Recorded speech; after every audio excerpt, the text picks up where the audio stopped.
All right, well, certainly UW Wazoo from last night has generated all kinds of conversation today, Brock, and it's not just about the game, which was fantastic, and let's all celebrate the fact that we have two teams in this state that can battle potentially even for Pac-10 supremacy when all is said and done. I think that's great. But the two things we've been focusing on all day was the crowd in Pullman chanting "No means no," and also the Cougar fans storming the court afterwards.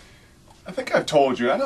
Be witty, be funny. Heck, look at this. Look at my T-shirt. All right, remember this? That's inappropriate. Remember we made fun of the Ewok himself, Mike Salk. You want to call me Howard the Duck because of my big lips? You want to make fun of people because they're fat, they're skinny, they're obnoxious? That's fine.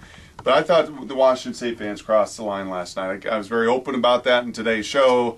When you're chanting "no means no," when you're calling out a certain player for being a rapist and "no means no" on a guy that's not been convicted of anything, I think it's classless. I think it's tasteless. I think it's juvenile. I think in every way it just crosses the line. Would you do it for Roethlisberger?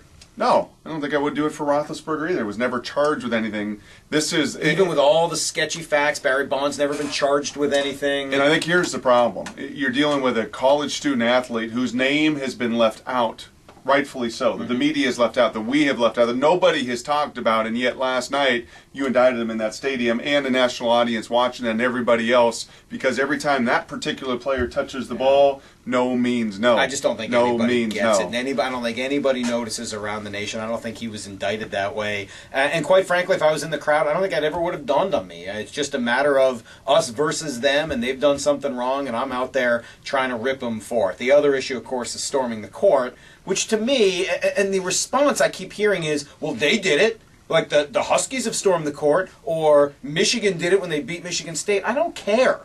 Just because somebody else does something that I think is kind of dumb doesn't make it okay for you to do it. And I think you kind of embarrass yourselves when you storm the court against a team that you are perfectly capable of beating. If these two teams play 10 times at Pullman Brook, I think the Cougars probably beat them at least 3 or 4 times. It's not like it's a 1 in 10 shot that was a miracle and you get to go crazy. Heck, it might be 5 or 6 times out of 10 they beat them at Pullman. Overrated, yet you storm the court. I don't get it. I just don't get it. You just couged it.